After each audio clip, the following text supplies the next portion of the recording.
screams and beans, screamers, scream beaners. So happy Friday the 13th. Yay! We're finally doing an episode on a real Friday the 13th, so we're pretty excited. Too bad it wasn't the movie Friday the 13th. I wore we already did that my one. stripy shirt in honor of Freddy Krueger because he wears stripes. You had a Sasquatch. That's pretty good. So this is episode number 16. The last episode we did wasn't really a full episode. We were at retreat and we were talking about what we were going to do.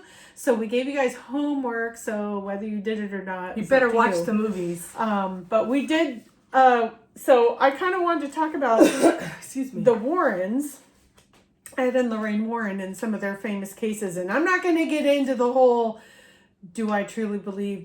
Should you believe? Yeah. Like, you can look it up online. You can determine your own thoughts about it. I have a bunch on either side of my brain of yes, real or not, or no, or, I don't know. I feel it's like a mixed bag. Even any paranormal activity or ghost, any of that kind of stuff is real or not real. It's some of it's a subject of your mind. Yeah. So there's always going to be controversy with it regardless. But that's what makes it so much fun. Right? And that's what I don't take it too seriously. Yeah. So it's kind of more just entertainment for me. But right.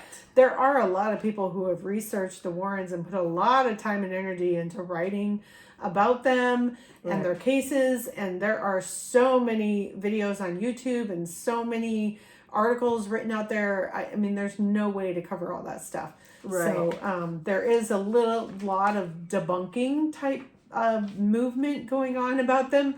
And, regardless, I found I found the cases that the movies were made from, based on whether it's loosely based or whatever. I found them entertaining. So that's my approach to this. I found them very entertaining. From an entertainment perspective. And so I have kind of a lot to read through. It's almost going to be like you can just go clean your house or do crafts or something and listen to us because I'm just going to be reading a lot. Sorry, Mary. Okay. But first off, cheers, Screams and Beans cups. Mary's new icy cup, which we featured on our last episode. Sherry had dropped it off to her. The only thing that sucks is it sweats. Yeah, well, that's okay.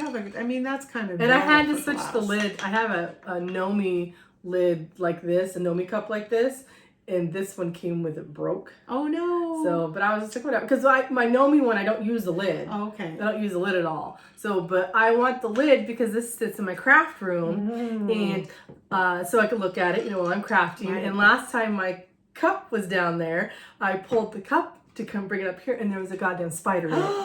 I about threw my cup because it freaked me out. Yeah. So I like the lid downstairs, up there. But yes, oh my gosh. I saw a spider in my office today. I swear to God, it was like this big, and it was on the edge of my monitor, and I went to hit it with my ruler, and it moved. And I walked out of the office, and I'm like, have at it. I'm out. I guess I got to telework from now on. You have fun living here. Like, I had to get over my fear and go back to work. It freaking sucked because I had to live with the fact that there is a spider somewhere in the universe that I couldn't. I was cleaning off we have 2 decks, and the below deck has the fire pit and stuff like that, so we could start doing fire pit. People can come over and do stuff.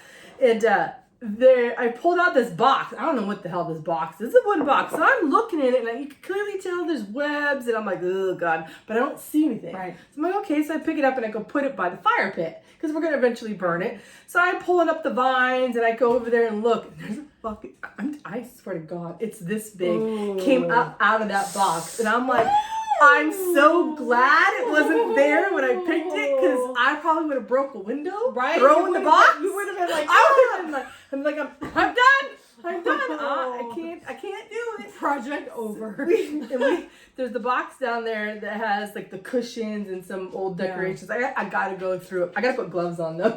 But that's what I'm terrified of, is I'm gonna pull something out of that and then be like, hey, surprise! Spiders suck. See, spiders to me are like paranormal things, because sometimes they're there, you see them, and the next minute they're gone. And the next minute, on my monitor, completely disappears. I'm like, where the hell did they go? I mean, if it's big enough to be on a black surface and it's body bubbly kind of Yeah, I freaked. Yeah. See, I think spiders are part of paranormal. I threw my ruler at the monitor. I tried to smack it, but it was more like I just threw my ruler at it. You're like, hoping it wasn't really gonna kill it, but I was just like, got it out of the way. Just had a panic moment. Yeah. Oh, you do. Oh, every time you see a spider, it's not like it's it's a spider. It's like, oh my god, it's a spider. Right? There's no like calmness. No, not with me. I mean, they can stay outside in the yard. They're very good for the environment. I get it, but they're just creepy. Why do they be so creepy? So speaking of creepy, so we wanted to talk about. There's a couple of cases that we're going to cover. So we're covering the Conjuring, the original that came out in 2013 that covered the Perrin family that lived in Connecticut. No. Oh shoot! Did I write down? Wasn't it Carolina, like North Carolina? Well, I don't know now. Rhode Island. Harrisville, Rhode Island. Okay. Oh my God. And then we're going to talk about The Conjuring 2, which takes place in England. The Edenfield poltergeist is what it's well known for, which is the Hodgson's family. And then we're also going to talk about the Amityville Horror, the DeFeo family, and the Lutz family.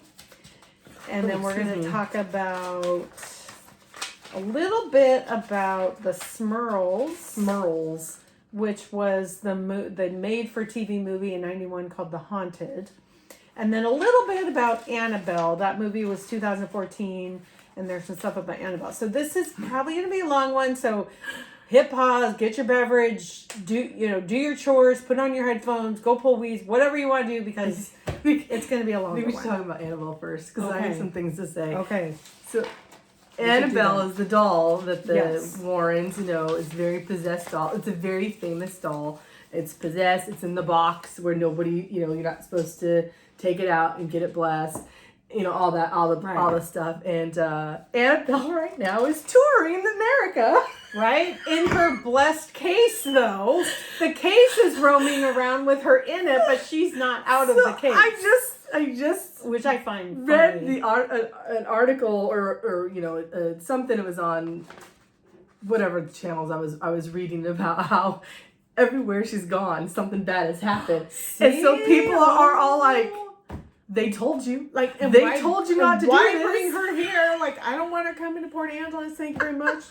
I already got a speeding ticket this month. I don't need anything else. So I just find it hilarious that this doll that the Warrens were very big about keeping intact and safe, that whoever, I don't know how the hell they got the doll, has decided that they need to tour America because they took it to New Orleans. It was in New Orleans. That would have been really cool but to see her in But New they Orleans. took it to one place, and then that place burnt down. Oh my God. I can't remember what it was, because I'm bad with names.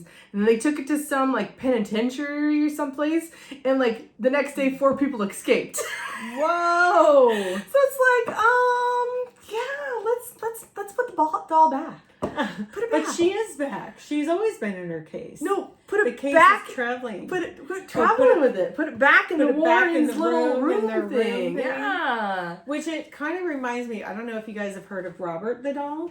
I think he's in England, but I can't remember. But he's another weird sort of anomaly doll. Oh. Where he's in a case and really bad things have happened to people who've insulted the doll. If they go up and they're like, "You're just a stupid doll. What's ugly. A big deal for you?" Yeah, and insult or purposefully say something bad. Something bad will happen to that person. No! And so to the point that some of these people have written letters to the current owners of the doll, apologizing for them to read to Robert to apologize, to lift the curse that's upon no! them. They truly feel like they're cursed, even from miles and miles away. It's just so weird. So Annabelle, one area, look up Robert the doll. You guys will be I'm gonna have to look that up because that's interesting. It's weird. And there's a movie about Robert the doll.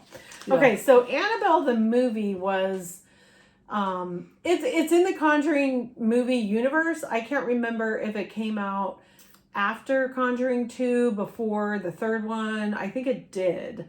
But anyway, it's in the Conjuring universe, yeah. Because you see her in little the movie bits. Premise, according to IMDb, is John Form, who's the main doctor guy, husband character in the movie Annabelle, found the perfect gift for his expectant wife, Mia, a beautiful, rare vintage doll in pure white wedding dress. Mia's delight with Annabelle doesn't last long. On one horrific night, their home is invaded by members of a satanic cult who violently attack the couple. Spilled blood and terror are not all they leave behind. The cultists have conjured an entity so malevolent that nothing they did will compare to the sinister conduit to the damned that is now Annabelle. So that's the theory, is that there was some kind of tragedy that happened, and it's not really a spirit in the doll, it's a demonic entity in the doll. So the rag doll, the real doll, is a Raggedy Ann doll, which made me kind of sad because as a kid, my grandma Carter sewed us Raggedy Ann and Andy dolls. Aww. So cute. I mean, who doesn't love Raggedy Ann and Andy? So to have the Raggedy Ann doll be a visual for like demonic presence and evil, it's just wrong, right? I really think that they should have stick with the movie doll, because the movie doll is creepy. The movie doll is so creepy. Yeah. That one would scare me. So when I first watched the movie, she's like, "Oh, I love this doll. It's so..." I'm looking at it going, "What? Who would love that satanic looking doll? It's not like it's a nice porcelain doll. It's not pretty. It looks evil. I mean, you've seen the movie Annabelle, you know what we're talking about. Yeah. So the current Raggedy Ann doll that Mary's talking about roaming around the country is behind a locked case. It gets regularly blessed by a priest. The Museum of Cult Objects of the Warrens is in Monroe, Connecticut. It's no longer open to the public. The real Annabelle doll was when I wrote this out, it was on display in New Orleans as of May 14th via Ghost City Tours. I have that noted in my travel to New Orleans someday. Ghost City Tours, I'm going to be calling you. I want a ghost tour. I would love to do. Wouldn't that be fun? Yeah. I'm with you. Let's go. Yeah, I know. We need to go at Halloween. I swear to God. Oh, okay, so the Warren story of Annabelle began in 1970 when a 28-year-old nurse received the Raggedy Ann doll as a birthday gift from her mom. She put the rag doll on her bed and began to notice it changing positions. A leg would be crossed. The doll would be lying on its side. The girl and her roommate began to find parchment paper on the floor with written messages such as, "Help me, help us." They had no parchment paper in the house. So how does that happen, right? The doll began appearing in different rooms and at one point appeared to be leaking blood. Okay, that would be enough for me to like... The doll would be gone. Yeah. Then, actually not just tossed with salt and burned. Yeah. As the Winchesters would do. Then one day a male friend was taking a nap and woke up with the doll staring at him. Oh gosh. As he felt like he was being strangled. There were deep scratch wounds on his upper body. That would terrify me. No. Like, I'm just going to sit here and stare at you. Like, wake up and like, oh my God. It's creepy when your child does it in the middle of the night. So I can imagine a doll. Right? Abby used to do that, would just stand at the end of the bed. Oh my God. Dave would he used to freak me out because I call it his serial killer face. Like, I'd be asleep and I'd wake up and he'd be like right here in my face going... like this serial killer, like stone cold, hardcore. I'm like, I would scream and hit him and like, stop that, and he'd start laughing. So that's funny that Abby kind of just like, Abby is a child. Was she just like waiting for you to wake up? No, it's just she wanted something, but she just I don't know if she was like said something and I just didn't hear. So her thought process was just to stand I'm just there. gonna wait. So you get that feeling, like you know that feeling of somebody's looking at you or something's there, and usually it's the dog. We've always had dogs and cats, so I'm thinking it's a dog, cat, and you wake up and she's just in there, mommy, and you just jump and you're just like, oh, what do you want? Stop creeping me out, you creepy child. Usually it was either she was scared or she had to go potty. And you can go potty by yourself. But that's funny. Kids. So the nurses contacted a medium and held a seance. I'm not going to recommend that. Don't ever do that. The girls were introduced to the spirit of Annabelle Higgins, said to be a young girl that resided on the property before the apartments were built and died at the age of 7. The spirit related to the medium the spirit related to the medium that she felt comfort with the two roommates in the apartment and wanted to stay with them and be loved. The roommates then gave Annabelle permission to inhabit the doll, but things got worse. So the Warrens took an interest in the case and contacted the women. So the Warrens I don't know how they found out, but they contacted the women. I thought it was the other way around. Well, because, who would you... I don't know. Where would you hear that on the grapevine? Maybe paranormal grapevine.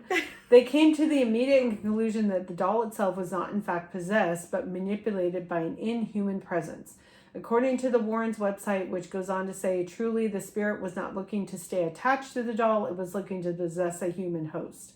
Spirit and the Warrens took the doll, and Ed Warren told his wife they should avoid the highway because he was going to be a rough ride home. He was right. At some point, he had to sprinkle Annabelle doll with holy water to calm it down. Oh, jeez. The movie Annabelle doesn't resemble the real-life story. In the movie, the doll is owned by a young couple given to the woman for her doll collection. As the woman nears her pregnancy due date, a pair of cultists break in, stab the pregnant woman in the belly, end up dead at their home. One of the cultists is named Annabelle Higgins, and some of her blood lands on the doll. So it tracks in the movies. There's more than one Annabelle movie, right. And there's an Annabelle movie that I think is called like Annabelle Origin or something. Yeah, and it shows like an orphanage with a young girl named Annabelle. So supposedly the young girl Annabelle who dies ends up being the older one, satanic Annabelle in the Annabelle movie. So like it all sort of connects, but you got to watch them all. Right. My mom and I watched them all, and oh my gosh, she got so confused. I'm not trying to like make you mad, Mom. I just remember I was trying to explain it. We were both kind of getting confused because we were kind of watching them when they came out. I think you can almost do what you did with me with what's that movie that they go beyond and the woman is trying to get through the red door. Oh, Insidious? Yeah. So Mary had us watch Insidious, but in like the movies chronological order, not when the movies were released chronological order. Yeah, you gotta watch them. And I think that could make sense for the Annabelle movies. Yeah. But anyway. Yeah, because what's the other one? The first series that we did, what was the first series that we did? Where we did paranormal activities were like that. Yes. You can't watch them in the order that they were made. You got to watch them in the order that they were, not when they were shown, because it's such a weird, it goes back and forth. And it does. And they're so confusing when they do that. But the Annabelle ones was it's a scary movie. I enjoyed them. Oh, I did too. That doll is one of the creepiest things I've ever seen. Right. Outside of the character of the nun, who really creeps me out, and stupid Mary keeps sending me things around Halloween of the nun. I'm like, and I like delete it because I can't even look at her face. I got stuff downstairs for you. I know. I'm like, God dang it. So anyway, so Annabelle is like kind of a fun story because there's a doll and because you see her in the Conjuring movies. Yes. Annabelle, you see her. There's little glimpses. She torments. I think it's the original. You see the doll in the original movie, and then the offshoots, the Annabelle movies really go into it. Yeah, because in the first Conjuring, you see this snippet of her with her daughter. Yeah, it's really with the daughter and Annabelle, and then when she does the Annabelle Comes Home, I think is one of them. Is where that's the main movie where Annabelle comes to the home and I feel like it attaches to the daughter more than anything, because the daughter is the one that sees it more than the Warrens do. Yeah, but it's outside. It gets outside of its case, and what happens? Bad juju happens. It's in the case for a reason, right? Don't touch it. I know. There's a giant sign that says "Do not open." It's like the red button thing. Don't push the red button. Do not open under any circumstance. And they're like, I know. Let's just pick the whole case up and roam around the country. Roam around the country so everything can go wrong. Yeah, don't come to the Olympic Peninsula. We're just saying. I do. There's a small part of me that would be kind of like, let's go see her. Like, but if she ends up in Seattle, I would go see her. But I'd see her from afar. Like, I don't think I could go up to it and be like, selfie! Yeah. I don't want that juju out there. But I think I could see it from, like, afar, Like Robert the Doll, people physically will stand and be like, I'm going to approach you now, Robert. I'm really happy to see you. may I take your picture? They talk to the doll like it's weird, you guys. Yeah, like you got to look up. I don't want to do that. Okay, so the original Conjuring movie came out in 2013. It covered the Warrens case, the Perron family, and it wasn't like it didn't cover it like factually. Okay, so the movies are the movies. They're Hollywood. Right. They're exaggerated. Whatever. Entertaining.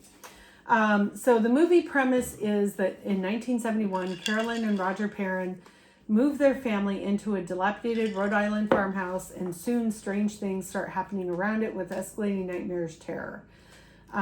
Carolyn contacts noted paranormal investigators Ed and Lorraine Warren to examine the house. They discover the whole area is steeped in satanic haunting that is now targeting the Perron family wherever they go. To stop the evil, the Warrens will have to call upon their skills and spiritual strength to defeat the spectral menace at its source to threaten and destroy everyone involved. So that's the Hollywood version, and the movie was really, really good. I really loved it. It scared me, and it was like coolly creepy. Like the kids play this game called Hide and Clap, which is a version of hide and seek. So creepy! Like, who plays that? Who comes up with that idea? I thought was like, I'm not even sure I could have played that as a kid. I would have scared myself. I think that it's a really creepy. You get like three chances to okay, just the fact you're walking around with a blindfold and then you hear this, and then when she's in the stairwell and it claps. Right behind. I mean, I right behind and nothing's there. Get scared. Yeah. Movies don't really scare me, but that one jump scared me. Oh yeah, there's some good. It was just like, oh my god, it's right there, and then of course the lights go out. Because right, yeah, like now I'm stuck with this, thought of this, Yeah, if you ever played that movie and had lights on with the actual clapper thing, I wonder if they would go off and on because of the hear the clapping. That'd be a funny test. There's a video out there where this dog's listening that turn around and the dog goes turn around. And they're like, no, sweetie, no, you don't have to do it. And then it goes, turn around. And then the dog turns around. Oh my god, that's so they're awesome. like, we can't play that song with a dog. That is so funny. You make the dog dizzy. So the real story of The Conjuring is that in 1971, the Perron family moved into the charming old house in Harrisville, Rhode Island. A mom, a stepdad, and 5 daughters. That's a lot of girls. Poor dad. Here's what I'll say about this. If you really want to know the true story, one of the daughters, Andrea Perron, has a full account in her book series, House of Darkness, House of Light, volumes 1-3. So 9 years the family experienced supernatural phenomena in the house, such as things going missing or moved, beds shaking, spirits physically manifesting, several spirits. The parents researched the house and property, found at least a dozen people who killed themselves or had a tragic death in the house or on the property. The movie focused on a spirit named Bathsheba, but she wasn't the only spirit haunting the house. And actually, there's some podcasts and video interviews with Andrea Perron where she talks a lot about Bathsheba and how Bathsheba kind of got the bad rap in life. Like, it really wasn't her fault, and she really didn't have anything to do with what was going on in the house and the Conjuring. I think it's the name. Yeah, so the name sounds haunting. So itself. The Warrens were convinced. So let's see. The parents researched the house. The Warrens were convinced Bathsheba haunted and cursed anyone who lived in the house for the control of the household. And there was a seance that the Warrens came to the Perron family again, like they came a knocking. The Perron family did not seek out the Warrens. And so Andrea Perron talks a lot about that whole part of the tale. So I encourage you guys, if you want to read the books, if you want to just go start YouTubing, there's some really good interviews with Andrea Perron where she goes into a lot of like, here's what really happened kind of thing. It's weird that they found them because I don't know how, but they must have heard of it somehow. And Andrea explains it. I've watched some of her things, but my phone keeps kicking her off. Andrea said the Warrens were asking my mother to be able to do an investigation of the house. Her mother told her she knew about the history of the house. After Lorraine came up with the name Bathsheba. My mother said, well, I've been doing some historical research on the property and some surrounding properties in the area. She showed Lorraine her notebook that was filled with stories and birth certificates, death certificates. On her second or third visit, Mrs. Warren asked for the notebook. It was filled with descriptions of the spirits in the house. It was filled with drawings of the spirits that the mother had seen. Mrs. Warren asked if she could borrow the notebook, and she wanted to make Xerox copies of it. And the mother begrudgingly handed it over with the promise that she would get it back, but she never returned it. Lorraine kept it and never returned it. Which is sad. Isn't that sad? That's so rude. I mean, I was really disappointed when I read that. Because you don't see that. They came to their house maybe 5 times over the course of about a year and a half. The last time they came was after a seance. And when my father threw them out of the house that night, with their entourage, they left that house with my mother unconscious on the parlor floor. They came back to see if she had survived the night because when they left the house, they didn't know if she was dead or alive. It was horrible. Jeez. So Andrea explains, like, the Warrens were not the best part of their life story at that house, and that not all the spirits were evil. And there were, so her version of living in a haunted house is very interesting. And I did read the first 2 of the 3 books. Now, nothing against Andrea and her editor, but I found it hard to read because I felt like it kind of jumped all over the place. It had a lot of personal introspection and philosophy and various things, and wasn't like a true chronological version of events. So it was just a different writing style than I'm used to in like reading a true crime book. So I'm not trying to harp on it and say it's a bad book. I just had a hard time kind of following all the way through, and so I didn't read the 3rd one. But I guess the 3rd book is where she actually talks more about the Warrens. So anyway, so you can give that a try. I'll add to my library. The filming location for The Conjuring, even though it's based on a family living in Rhode Island. Oh, that's where I got the North Carolina. Is Wilmington and Curry, North Carolina. So I've never been to North Carolina, but I thought it was pretty funny. I'm like, oh, they're making North Carolina look like Rhode Island. Like, why wouldn't you just go to Rhode Island? Yeah. Filming permits. It's kind of like us, where Washington is a lot. You can't film. Well, you can film in Washington, but the taxes and stuff are huge for the filming industry. So a lot of our Washington are usually British Columbia or Oregon. Yeah, that's true. Twilight was not filmed here. So one of my favorite quotes from the movie was, I think it was at the beginning of the movie when there was text being like, it was like a Star Wars. The Star Wars there was thing, a little bit of text like being shown, and it was a quote by Ed Warren. It said, "Diabolical forces are formidable. These forces are external and they exist today. The fairy tale is true, the devil exists, God exists, and for us as people, our very destiny hinges upon which one we elect to follow." It's a very profound quote. Now, I'm not sure I really buy into it from a theological or religious aspect to it, but I can't explain the universe. There's good and bad and stuff happens, and I don't know, but make your own opinion of it. But and then Mr. Kenyon, who was the previous owner before the parents moved in, warned Roger, and this was true, like factual, like warned the stepdad when they were moving into the house. He said, "Roger, for the sake of your family, leave the lights on at night."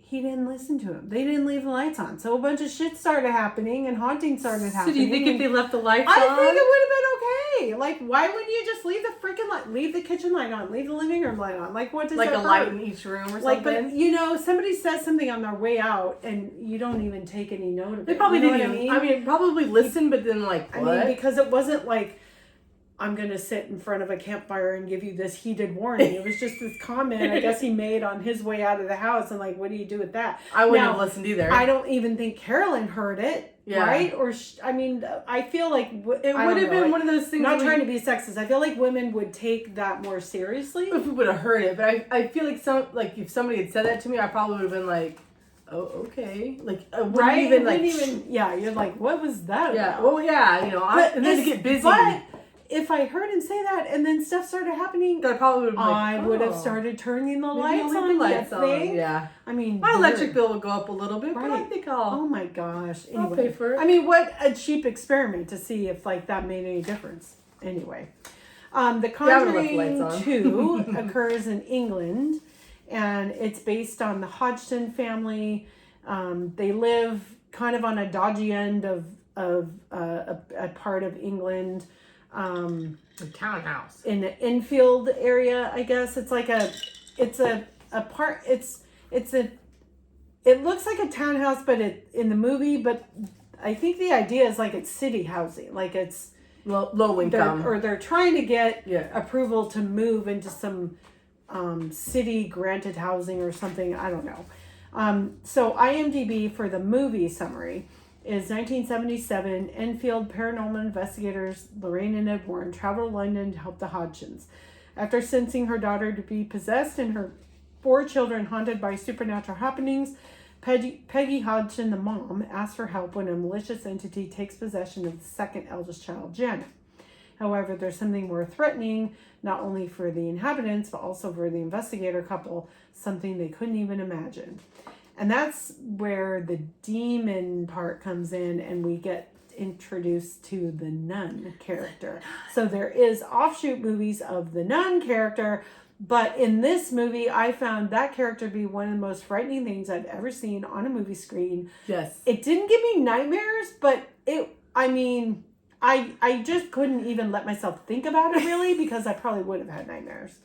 Like, that when Ed's in his study and he's finishing the painting. Oh, that's right. He painted it I'm first. like, how can you even let that be in your house? Yeah. Why would you paint that? Yeah. I mean, he was seeing images or whatever. Somebody who came up with that so freaking good job. Good job, though. Creepily creative. I mean, kudos to whoever came up with that, because I swear to God, I've never seen anything scarier. The scariest part for me was when Lorraine was in the study and you watch this shadow. You see the shadow of the nun. Yes. And you're watching it and it goes behind the painting and it doesn't come out. Because you're like, oh, okay. And then all of a sudden you see the hands curl around. So it's like, she's like, it's holding its face up. Then it runs at you. Yes. And you're just, you immediately you jump because you're not expecting it. It's such a good jump and scare. The people that do, I tried to look this up because I really like, when I listen to my music, I really like, like the songs that go with the movies. And I'm like, oh, it's mostly sound. It's not, there's no definitive song. But whoever came up with the music is so creepy. It's just like, it's point on where you're just like, oh my God. So when you hear, you're like, oh my God, what's going to happen? Yeah. It's a good character. Oh yeah, it's a great character. And there's a tie-in with Amityville Horror in The Conjuring 2, because Lorraine is seen at a seance where she's ended up at the DeFeo house when Ronnie DeFeo kills his entire family. And so she's going through the motions like she's in a trance, seeing what Ronnie did, shooting, all his siblings and his parents. Right. So that there's a tie-in with the Amityville Horror story in The Conjuring 2, which I think they were trying to do because there's so many cases the Warrens have that they're kind of trying to weave, multiple things in at a time. So I found that kind of fun. And we'll talk a little bit about the DeFeos and the Lutzes. So the real story is the claim of supernatural activity at 284 Green Street in Brimstone, Enfield, London between 1977 and 79. Alleged poltergeist centered on sisters Janet, age 11, and Margaret, age 13. Members of the Society for Psychic Research believe the haunting to be genuine. Member Maurice Gross personally investigated the case, whereas others like Anita Gregory were unconvinced and found evidence of girls' fake incidents to benefit the journalists. The mother reported furniture moving on its own, knocking sounds in the walls. Children reported witnessing a chair wobble and slide, heard disembodied voices, loud noises, thrown toys, and Janet levitated. In the first edition of BBC series Hauntings, broadcast October 13, 2024, It revealed the unexplained voice of Bill Wilkins was later played on an LBC radio talk show featuring Maurice Grosse. A listener to the show identified the voice of that of his father, William Charles Wilkins, who lived at the house, had gone blind, suffered a hemorrhage, and died in the chair downstairs on June 20th, 1963. So, and Bill William. Yeah, so I remember in the movie, Janet is mimicking the voice of Bill Wilkins, who ends up being one of the spirits in the house who's being targeted by the evil entity to do evil things, as his own spirit probably wouldn't have been doing evil things. So the yeah. fact that, isn't that weird though? Like you have somebody basically playing a recording and someone's listening to this show like, and oh goes, my God, that's my dad's voice. Like, oh, that would have creeped what? me out. That would have creeped me out mean, instantly. wow. That's how they've known the voice. Right? And so I found that to be really interesting. The Warrens got involved. It's been reported that Ed and Lorraine investigated the house, interviewed the family, were convinced that events had a supernatural explanation. Other sources say they showed up at the house uninvited and were refused admittance. Maurice Grosse says the film greatly exaggerated their role in the investigation. So take that for what it's worth. Yeah. The location was Enfield, Greater London, England for the outer house shots, and then other locations were Los Angeles, Santa Clara, Burbank Studios, Warner Brothers. So this is the movie. So they introduce the nun character. They talk about Amityville Horror a little bit. If you know that backstory, you would have known that whole scene where she goes through the house with the shotgun. And they introduce the Crooked Man. What another creepy character. Yeah, the Crooked Man, the way he moves, it just... And pops. Oh my God. Yeah. The only other thing I can compare the way the Crooked Man moves was at the end of The Ring 2 when the woman's coming out of the television set. And the way that she's the like... joints pop and, the way she's moving, that scared my sister Jessica like so bad. So what I love about... So I picked out a couple favorite quotes from The Conjuring 2. So this is when Lorraine is going through the house at the seance in a trance, like she's Ronnie DeFeo, and then she ends up, bam, in the basement and the nun. And she sees her husband get impaled on a tree. And she screams and she comes out of a trance and she says to Ed, "That's as close to hell as I ever want to get." Like, that's creepy. Aww. Like, I don't want to feel, I mean, I love like the idea of all this creep, but I don't really want to experience that level of creep. No. And then the other one was the Crooked Man poem. The kids were saying it? Yeah, there was a crooked man. He walked a crooked mile. The crooked man stepped forth and rang the crooked bell, and thus his crooked soul spiraled into a crooked hell, murdered his crooked family, and laughed a crooked laugh. Yeah. There's more to that. Like there's a whole long poem, but that's just like the gist of it. Like, ooh, creepy. When he comes up and he walks and like the popping of the joints is what does it. Yeah, and the animation, like spider legs and stuff. Whatever, however they did that, it's so good in the movie. It's so good. I never asked what we were drinking tonight. We always say what coffee we're drinking. I did. So take a coffee pause. I know, I'm almost empty. I'm ready for another one. It's Starbucks Blonde Roast, but it's pre-made in the bottle. Okay. It's in the cold section. So it's just the coffee and then you add your own flavor. It's flavor. just the coffee. And then Phaedra introduced it to me when we were in Florida. You got your dark one. I buy the Starbucks just iced coffee jug, unsweetened dark. So, and that's what this is, but it's blonde because I don't want it as strong. The blonde is supposedly the strongest roast, to be honest. It says medium roast. I know, but I think if you were roasting espresso beans, like blonde is least in the fire. Oh. So it has the most residual caffeine in the bean. Oh, well. But that's what I remember reading about, but I don't know. Wrong. And then Dunkin' Donuts creamer, because it's just basically a creamer. There's no sweet. Yeah, there's no like flavor, there's no vanilla. It's just creamer, and I really like it. I can't find the blonde like K-cups. Oh, they're around. They're not. It's not the same one because it has, when you read the box, it says there's a hint of chocolate. And I'm like, no. As a profile flavor. But this doesn't have that. Right, but it might be just saying that's a flavor profile when you brew it. Not necessarily that they're putting chocolate in it. Oh, well, I don't want to taste chocolate. I don't like it. But you probably won't. I mean, that they put those little descriptions on everything. Like, I don't know. You get hints of blah, blah, blah. It's like wine, you know. You'll get hints of, you know, nectarine and river rock and whatever the hell. But so I get the cold ones. I like them, you know, but I have to, but just put the creamer in it. And it's fantastic. It's good to go. Yeah. What'd you have? I went to Starbucks and I got myself a soy latte because their soy milk is a very vanilla soy. So it's already got a vanilla essence to it. So I don't have to have any sugar syrup added.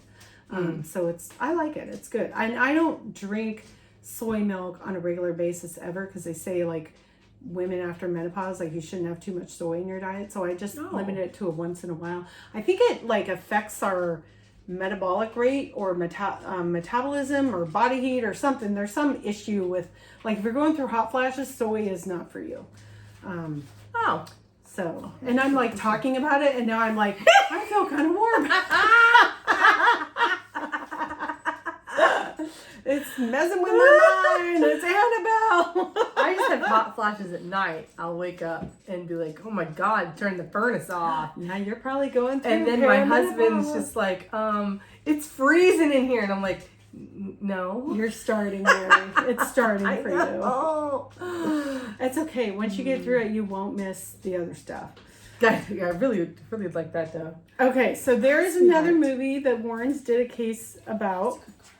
And this is probably, in America, this is like the most famous case, the Amityville Horror.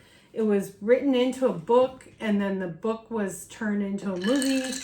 And the original movie came out in 1979 with James Brolin and, I can't remember her name. I don't know if I wrote it down. Oh, I don't know. The actress. Oh, gosh. I feel bad now. I can picture her face. Anyway, so the original 1979 movie is really good. And then also the remake. And she played Lois Lane in the original Superman. She did. I can't remember her name. And I think she was in Indiana Jones. Yeah.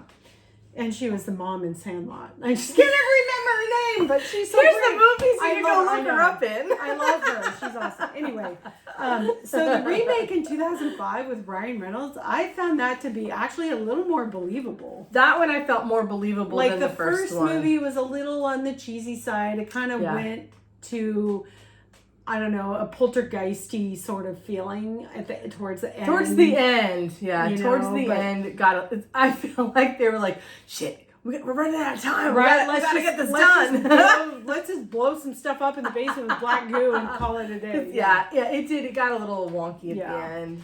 But I agree. The Ryan Reynolds one is really good. Is more believable. Like you really actually, you could put yourself more into that situation than the original one. Yeah, I agree. I mean, James Brolin just gets creepier and creepier. Like he looks gaunt, and I mean, like he really looks pale. I don't know how they did that. I don't know if he like went on a massive diet, but I'm like, his face just turns gaunty. Yeah. Anyway, so good, entertaining story. Mm-hmm. Now the book was loosely based on the case, and then the movie is based on the book. So you know, it's Hollywood. I didn't know there was a book. Oh yeah, the book came out first and was pretty controversial. It's kind of, I think, what got the Warrens on sort of the TV circuit of interviews with the Lutz family who lived in the house after the DeFeo murder. So the IMDb original Amityville Horror 1979 summary says it's based on a story that was claimed by writer Jay Anson. The Amityville Horror is about a large house on the coast of Long Island where newlyweds George and Kathy Lutz and their 3 children move into the house that they hope will be their dream house, ends up being a house of terror. Despite full disclosure by the real estate agent of the house's history, George and Kathy buy the house. George says, houses don't have memories. But they turn to their family priest, Delaney, anyway, who believes the house is haunted and performs an exorcism on the house. The satanic forces in the house cause him to become blind and make him very sick. With the help of another priest, Father Bolin, and a police detective, George and Kathy face the fears of the house, but not knowing the forces are planning to possess George and their children. So the movie takes you through kind of like the downfall of like they move into the house, everything's joyful, and then you see all these things happen and it just progressively gets worse. And the Lutz family ends up just totally abandoning the house, all their possessions, everything. They're just like, we're out of here. So, which the Lutz family really did that in real life. Right. So, that part of it's true. I mean, something's got to scare you pretty bad for you to just like abandon your whole life, right? Your entire, like Lorraine, at one time there was an interview with Lorraine and she's talking about like, you walk in and there's like dishes on the counter and food in the fridge and all the furniture. It's like they went on vacation and didn't come back. Like it was weird. Anyway. Which, you have to be really scared to just not even go back for your personal items. Right. And not even your heirlooms or anything like that, Yeah, for real. I don't know if I could do it. I mean, I'd want to go back and get my stuff, but... Could you open the door and hope that you can get out again? But that's the thing, If I went in, can I get out? Is anything going to happen? I'd be like, hey, I'll give you $10. I'd want to, like, take the door off the hinges so like, I couldn't slam shut. Just take the doors off, the windows off. So the real story is November 13th, 1974, Ronnie Butch DeFeo walked into a hometown bar in Amityville, Long Island to have a drink. One of the patrons, Altieri, recalled DeFeo shouting, "My father and mother have been shot." Altieri and 4 other bar patrons piled into the 23-year-old DeFeo's car and drove to his family's 3-story house. While DeFeo waited in the car, Altieri's and the others went up to the 2nd floor. One of them called 911 after they found the bodies of the DeFeo's 4 siblings. That's devastating. Police discovered the bodies of the parents. The 6 victims were found in their beds wearing pajamas, had each been shot in the back with a rifle. DeFeo initially claimed his relatives were victims of a possible mob hit, and he was taken into custody at first for his own protection, but then eventually he confessed to shooting them during his police interview. Ronnie DeFeo said, "Once I started, I just couldn't stop. Voices from the house had turned him into a serial killer. Some believe he did it due to a growing anger and hatred towards his father and jealousy of his siblings. Ronnie was said to be the black sheep of the family. In 1975, a jury convicted Ron DeFeo of the 6 homicides, despite his insanity defense. He was sentenced to 6 consecutive terms of 25 years to life in prison, 25-year term per each person, a total of 150 years. Jeez. DeFeo conjured up many different versions of the murders. At one point he accused his sister Dawn of conspiring with him to kill their parents and claimed it was she who murdered the younger siblings. DeFeo claimed he killed Dawn in self-defense while they wrestled for the rifle. He also alleged that 2 friends were with him with the DeFeo family's home basement, helped him try to make the crime scene look like a botched robbery. Oh. So that's the thing with this story is it's sort of like solved but not solved. Like you could say the story based on what you read in the papers and whatnot, but then you've got all these different versions going on. So again, I looked at the movies just for entertainment, like scare tactic and jump scares and fun, but it is kind of a true crime story as well. Well, it's some of it would be, because it's very stated that they are in bed. Like, everybody was in bed. So there was one sibling that was, like, in a closet. Okay? So given that, so you've got your mom and your dad. You've got, let's see, there were 6 people total. So you would have 2 parents and 4 siblings. Right? So one sibling is found, I think, like, in a closet. The other 5 people are shot in the back and laying face down. In the bed. How do you do that with a shotgun? That's what I want to know. You can't. There's no... Because everybody tells you... And shotgun doesn't have 6 rounds, right? No, you have to keep reloading. So how does that happen and nobody's waking up and running out the door? The minute that he did the gun action and shot the first person, everybody in that house would have been up in arms because it's loud. So it's that's deafening. the part that to me is on the supernatural right. end of things. Because where, it muffled okay, it or is whatever. something holding them down? Were they in a trance? Were they drugged? I mean, that's another theory, is that they were all drugged. But I don't know. I mean, the autopsies didn't find any of that, but from what I've read. I can't remember. Did they ever say who died first? I thought it was the parents that went first. Okay, because I'm going to say, because if it wasn't the parents, you still would think that, like say they killed his sibling first. The minute that gun went off, mom and dad would be out of that bed. Right? You'd think. You know, there's no way that you would hear that noise and be like, oh, what's that? I'm just gonna go back to sleep. So there has to be either they were drugged or like you said, the paranormal aspect of it, because nobody would sleep through that. And I don't remember how close the neighbors. They weren't that close. So people in the neighborhood didn't say that they did not hear anything. Yeah, so I feel like that would echo kind of loud instantly in the night. Yes, it would instantly, especially middle of the night. Right. There's no other sound. People could hear gunshots. And their property was kind of elongated, so like they had their house and then it went down and they had a boathouse. Right. And so I feel like there could have been echo. There would have been echo off the water. I mean, shotguns are loud. I mean, I've never shot a gun, but I've heard them, and they're loud as shit. Yeah. There's no way that nobody heard something unless there was like, unless a shroud over the house, blocking the noise and stuff like that. But so that's one of the mystical parts of that story. So I did look this up because you had asked me about it.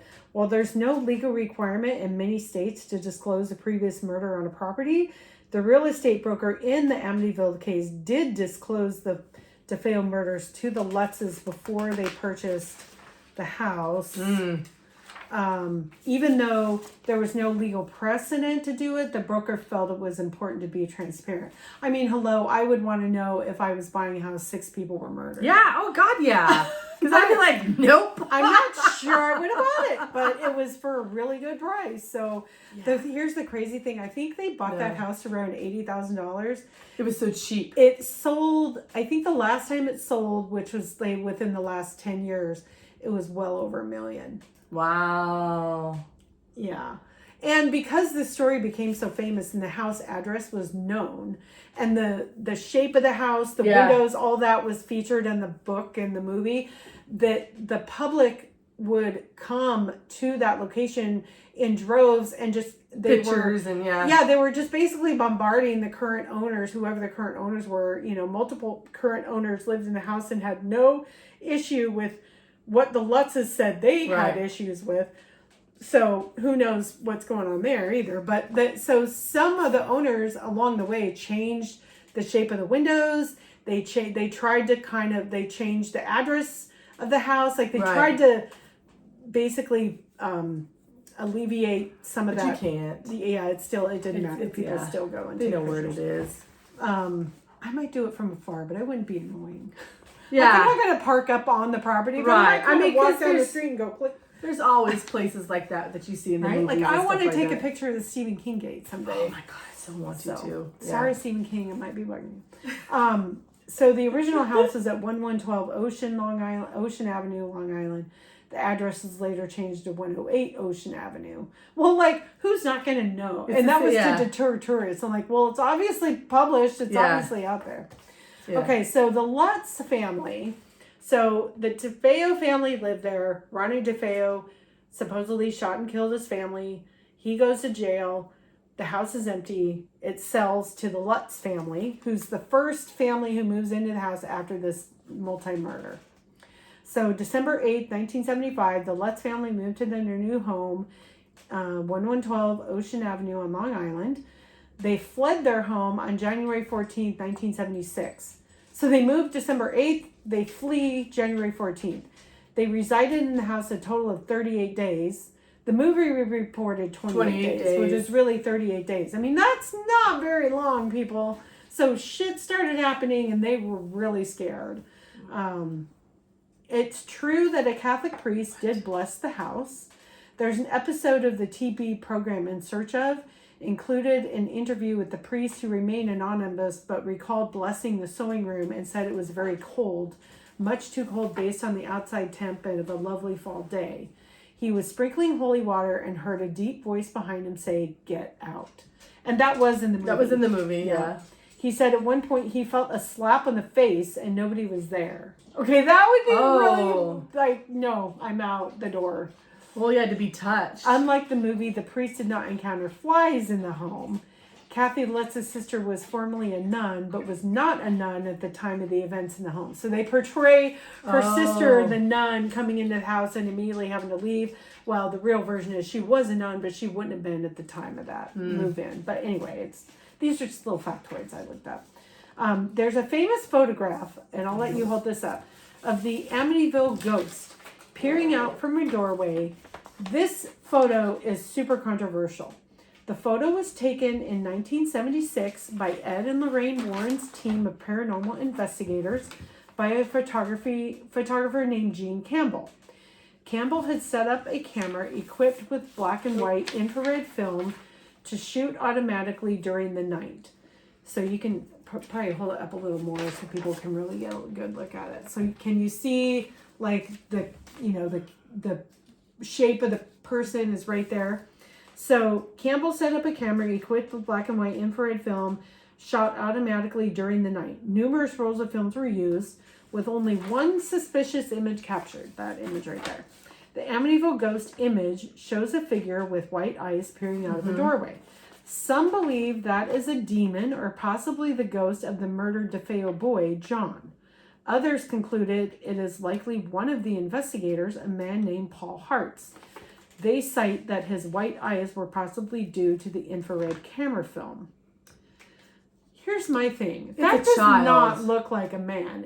To me, it clearly looks like a child. I don't know much about spirits or how they show up in spirit photography, but I'm kind of leaning towards that's possible. It's clearly a child. It is not a man. It's not a man. The soft facial too small of a head. Small. Not tall enough. The facial features are still soft like a child's face. It's not that hardness that a grown man would have. I'm kind of leaning towards. And I feel like if it was a man and he's hunkered, you could tell when somebody's right, and you would see a brighter shoulders. Yeah. No, it's a child.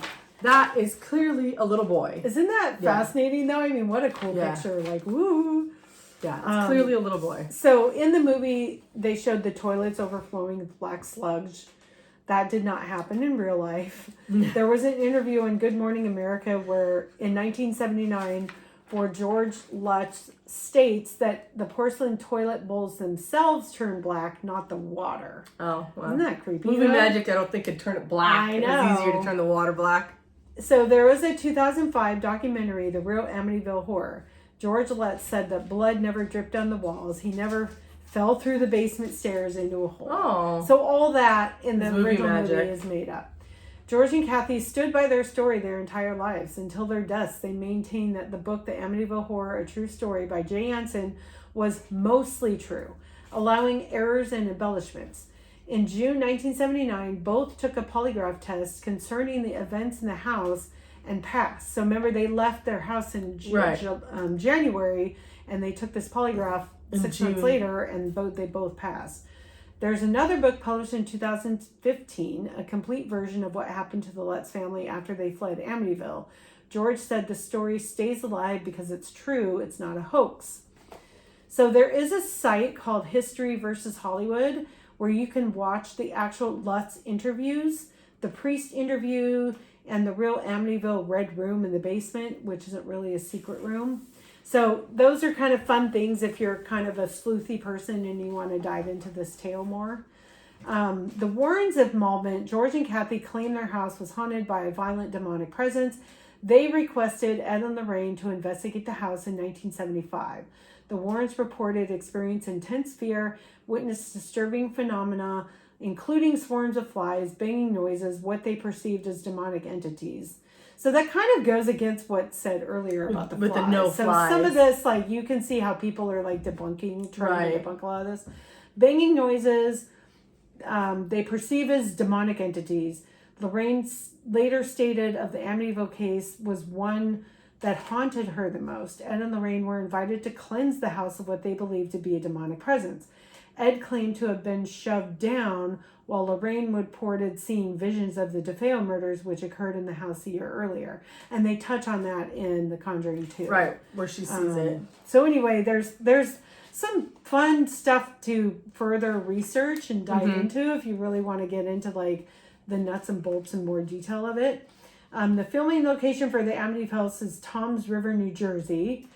The meeting with the priest by the water takes place at Georgian Court University in Lakewood, New Jersey. And then Point Pleasant, New Jersey is the church. And then there's Glendale, California, which is like studio area. So it's funny, New Jersey is the site of Long Island. Right. Again, state to state, New York versus New Jersey must be some filming issues. So the famous quotes, Kathy says to George, I just wish that all those people hadn't died here. I mean, a guy kills his whole family. Doesn't that bother you? And George replies, well, sure, but houses don't have memories. They do too. I don't know. I don't know. Residual stuff or whatever happens, yeah. But it's I mean, it's I remember reading the book a long time ago, maybe like early high school. Oh wow. And it scared me. It was a scary book. And then when I saw the movie wasn't as scary to me. The book, because I think it's when you're reading, you're so much more. You have more of a the picturing and imagining. Yeah. Well, the movie I thought was it wasn't scary to me. It was more hokey, especially at the end with, what was it, a pig? The pig in the window. Yeah, it made no sense to me. So I didn't understand why they put that in it. So I was like, where'd the pig come from? Well, not only that, but there's debunkers out there who are like, at the time they're saying there was snow and there was pig tracks, there was no snow in that area. Like you look it up on weather.com or whatever, historically, like there's no snow at that time that they're saying. Yeah, it's just, so there's things that the let's us saying happen that debunkers are like, no. So it goes. That's why I felt like the Ryan Reynolds one was more realistic. It seemed because it was more things. Yeah. Oh, I feel like I'm sorry. Oh yeah, you keep going. Chewy is being Chewy. She's pacing really bad, so. Oh, she probably needs to go pee pee. Okay, so the last one I wanted to touch on, and I won't go very much longer, you guys. I'm sorry. It's called The Haunted, and it was a 1991 made-for-TV movie, and it covers the story of the Smurl family. The IMDb movie summary says, the Smurl family moved into their new home on Chase Street in West Pittston, Pennsylvania in 1973, only to find that it is plagued with 3 spirits and a demon. The demon wants to destroy their family, and they are constantly desperate until they find the Warren family to get rid of them. The real story is, from what I found on the interwebs, the Smurl family claimed the premises were disturbed by a demon that caused loud noises, bad odors, threw their dog into a wall, shook their mattresses, pushed one of the daughters down a flight of stairs, and physically and sexually assaulted Jack and Janet, the parents, on several occasions. So in 1986, the Smurls brought Ed and Lorraine Warren into the story. According to Ed, the demon that inhabited the Smurls' home was very powerful, shook mirrors and furniture. They tried to persuade it to leave by playing religious music and praying in the space in the room. Ed claimed he felt a drop in temperature, saw a dark mass form in the home, and the demon once left a message on a mirror telling him to get out. After months of investigation, Ed alleged that he had a number of audio tapes containing knocking and rapping noises by the demon. Many have characterized the Warrens' investigation as not being objective or impartial, and the family's claims were possibly due to delusions, hallucinations, or brain impairment. That's debate. So this one is highly disputed, with lots of people who are doing the sleuthing and the debunking that, like, look, this couldn't have happened because of this reason, and the town has all these like developmental like canals and tunnels and mine shafts and things that have failed, and so houses sink, and there's lots of other issues going on that cause odors and whatnot. So there's lots of yes, it happened, no, it happened sort of things. And Ed, this is my one thing that I learned watching some of the debunking stuff is he always says that he's got like video or he's got tape recordings of sounds or no. He never produces them. So that makes me skeptical. It's like, if you had that stuff, why wouldn't you? Because that'd be automatically like, here's your proof. Why wouldn't you play it or show it or something? So, there's that. Yeah, here's your proof right there. I will say that to wrap this up, the Warrens said that that most unwanted spirits enter through vehicles such as Ouija boards, tarot cards, and psychics, and urge their audience to keep their kids away from such things. 7 of their 10 cases involve someone with a Ouija board asking, is there a spirit here?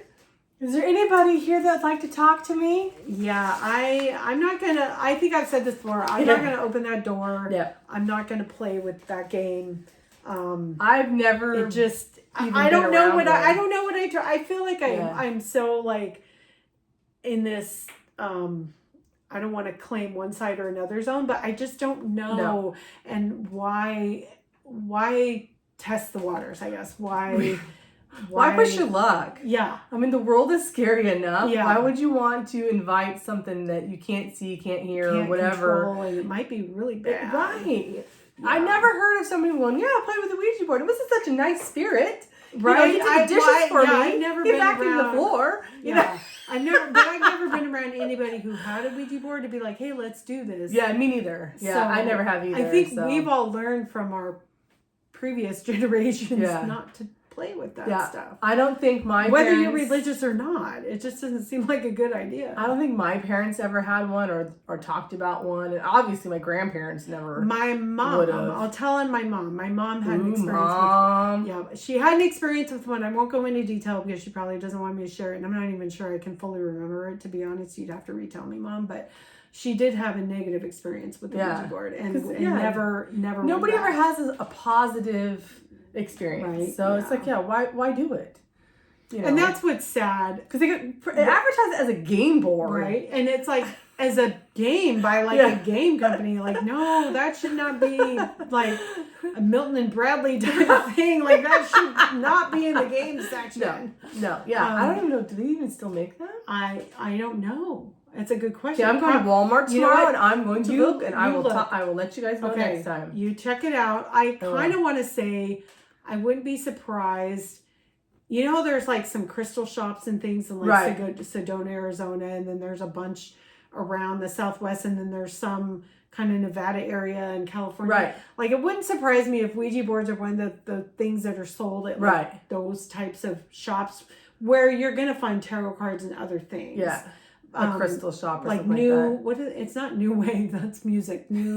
What do they call it? New age kind of stuff. Yeah. So that wouldn't be surprising me, but it's like, who's manufacturing it? That's the Somebody question, makes it, right? Yeah. So if they make it, is it blessed? And you can make your own. Yeah, people make their own all the time. Anyway. No, don't do it. I mean, remember in Paranormal, Mika, Katie tells him, don't buy a Ouija board. Don't do it, yeah. Don't go out and buy a Ouija board. And he gets one, but he didn't go out and buy it. Somebody gave it to him. Yeah. Like, oh my God, you idiot. You brought it in the house after she told you no. Yeah. No, so don't bring it in your house. He opened that door. He did. He opened it. Anyway, we love the Warren cases because they provided us a lot of movie entertainment over the years, and some of the scarier movies we've seen. So the new one kudos comes out to Hollywood. Soon. Yes, so I wanted to talk about this one because September. It might even be September 5th on my sister's birthday, which is a Friday. I have it in the calendar somewhere. I think the fourth and final movie, from what I understand, in the Conjuring universe is coming out. And I'm pretty excited. I watched the trailer. Mm-hmm. It looks really good. Yeah. And there are other Conjuring movies. We just didn't want to cover everything because, like, we're already way over an hour. So thank you for sitting with us for an hour. Thank you for hanging with us. I go out and watch The Conjuring. Watch Annabelle. Watch them in the dark. Fun. No lights on. Make your popcorn.